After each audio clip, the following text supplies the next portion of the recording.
Hello everyone and welcome back to the campaign diary for my Rime of the Frostmaiden campaign, Aracséa edition.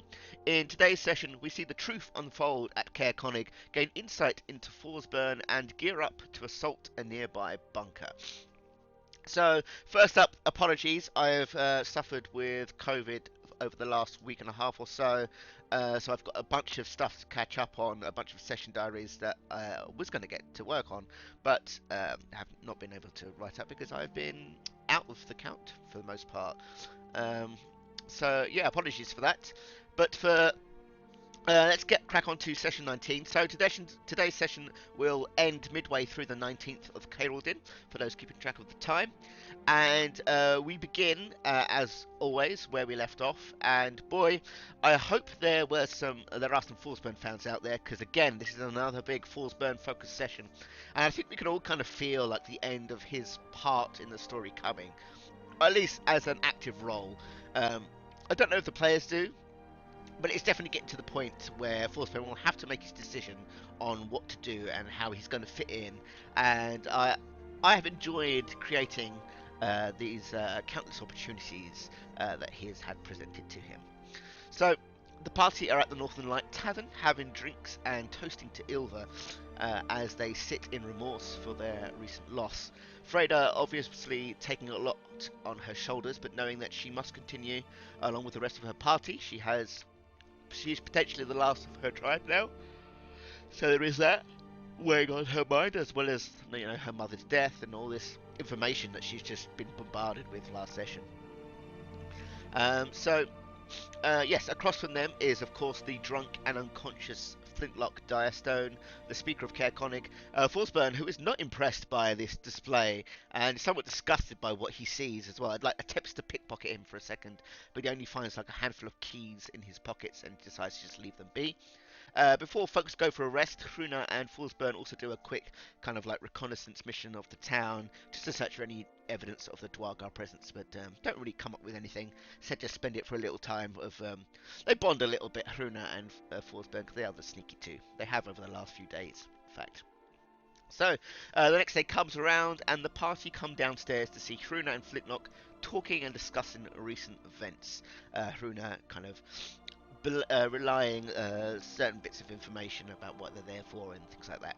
The party sees a now sober Flyntlock, who stands a foot taller than Forsburn, and while still wearing his ragged and rough speaker garb that barely fits him, you can clearly see that he has like this warrior stature about him, and this commandeering presence that Flyntlock kind of exudes. You can kind of immediately pick up this kind of generalissimo kind of persona, if you like. He invites all of them to sit down and is somewhat casually begins to help them out with what they need, like with any sightings and otherwise. But the talk quickly gets sidetracked. Oh, excuse me, as Forsman basically starts taking the piss out of the speaker, taunting him with things like, so this is what I've come here to see. This is what a great Khotun has become. And he has, of course, Flyntlock has, of course, heard. Forsburn has, of course, heard the tale from Hruna, how Flyntlock turned his back on Frostclan to help the humans. So in Forsburn's kind of like, propaganded mind, this guy's a traitor. And to see this way, how he is living, is atrocious. To him, it's like he thought Flyntlock had something figured out when he first heard about it, and had thought that he figured some thing about a life that Forsman could maybe have, but all he could see is just a disgusting traitor, and all he keeps thinking is that him as an outsider is in the same bracket as him, and he's like, how can that, because Forsman was loyal to the end. He was kicked out because of his bastard of a commander. And there's still a part in his mind that's saying, like, I'm still loyal. How am I in the same bracket as this traitor who betrayed us? And it's that kind of things going through his head. So Flyntlock, during this intense exchange, was actually very nonchalant about it, like giving off this air of like he'd heard this all before, and like every accusation he's been given, his response would typically be, like, you don't know the half of the story, so just get out what you're gonna say. Like, I really don't care what you have to say, and like would just basically just somewhat calmly take the insults. and just completely assured in like Forsburn's ignorance of the situation. And after some chat, Forsburn just got really angry. Like he was making himself angry more than anything. Flintlock wasn't really saying anything. Forsberg just stormed off. Excuse me. In anger and disappointment, I guess. And then, and then Thrader follows off after him and tries to calm him back down. Flintlock invites them all to join him upon when they return, all to join him on a journey to Caerconic Fortress, that pentagonal structure they saw on the way in, and that if there are any answers to be had to the questions they're asking, it will be from his guard that he has stationed there. And upon arrival, the group notices that there is a large military presence there now in the daytime. They can see it a lot clearer. Of all creeds and all races, there's Jorga here, humans, and even a number of Khotun here. Flicklock calls for someone called Captain Ryler, a younger Khotun who appears and is equally not as phased by Forsburn's presence like Flicklock wasn't. And Ryder is ordered to gather up some reports for the group and runs off to do so. It's from here the group then follows Flintlock through the fortress to his office, and inside the group see many things. Articles and paintings of Flintlock and his accomplishments, some clearly from during his time with FrostClan, and others during his time with the Scholar of 10 Towns, as yes, amongst the trinkets here is a raven's cloak, much like the one in Oris's office, the one worn by his father. And there's even a picture there too of Flintlock with the other members of the Scholar of 10 Towns from 20 years ago. Or was it 40? I can't remember. But Forsburn takes, as well as in all of this stuff, kind of takes all of this in.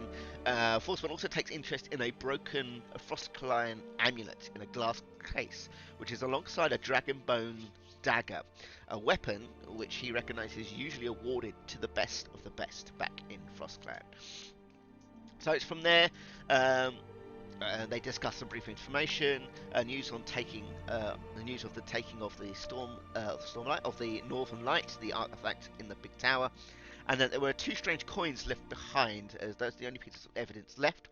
A quick examination of the coin, particularly by Hruna, who refused to touch it, found that the coins were made of sin metal, which was described as a kind of bastardized use of processing oath glass. Lastly, obviously is evidence that the Duergar had been involved with this, which gave Hruna a bit more fire in her belly. Flintlock and his troop also informed the party that if there had been any incursions recently, that they would definitely know about it. They've had guard, walking the northern borders, and hit that and the other. But ultimately, it ended up kind of being a rather long conversation about the goings on to the north and figuring out where they should go. As during this time as well, a call was made to a seer of Sifrea who manages to heal Freda of her disease, and she had begun to feel the proper effects of the Utyug disease. Eventually, it's decided that the party are to travel east towards Lost Dwarheim, and they are made aware of many good hiding spots and caverns to the northeastern edge of Denishir that are around there, that there possibly could be good hiding places for Duergar if they wanted to get by unnoticed. So as the party leave, Flyntlock and Forsburn kind of remain behind and have a moment. The party leaves his office, and the 2 could remain behind. Forsburn is kind of intent to just ask questions and try and figure out Flyntlock basically, trying to suss him out, get some answers for his questions. The discussion amounted to Flintlock kind of revealing his half of the story. It was kind of saying, look, the humans may have made me speaker for what I did, but look at my clothes, look at how far away from it all I am. I have no special position, but here in Caerconic, you can see what I've made for myself. You can see that I've made a difference. You can see all this kind of stuff, pointing to his rather formidable military force that he has gathered here. He confirms that Khotun here, like after Forsberg asks, is like everyone who's here is here of their own volition. They, I had sort of a loyal band with me, but they all came on their own volition. And like Forsberg is more intent on figuring out how he was able to betray Forsberg rather than why. Like, because to him it's just like you can't just do that. That's not who we are. That's not what we're brought up to be. like were you able to change? Um, and Flyntlock reveals that he had seen a lot of shit during his time with Frost Clan, did many jobs. More particularly, he pinpoints a particular moment during a mission with Ash Clan in the mountains to the northeast, to the east. He describes it as almost like a force, like some sort of wind of change, some sort of magic. He never uses the word magic, but he describes it as some sort of like wind or something that brushed him over him and pulled the veil on his eyes. And from then on, he just saw things differently. And this, of course, left Forsberg with more questions, but it was definitely tempered down, and he got some answers, um, something out of it. I remember Carl saying to me afterwards that he's just the burning question in his mind now is, what on earth did he see with Ash Clan that made him change? Excuse me. Because in Forsberg's mind, it is very much it's how on earth do you get this viewpoint? It's almost impossible for someone brought up in the coaching way of life. Um, so yeah, somewhat satisfied with the answers he receives, Flintlock had one more revelation to bestow. Before Forsberg left, Flintlock basically offered him a job. More so a position, an opportunity. It was clear that Forsberg, was good at what he did. Um, Assets that he could be used up here in the Fortress of Campagin. So he was basically offered a new way of life, a new clan, if you like.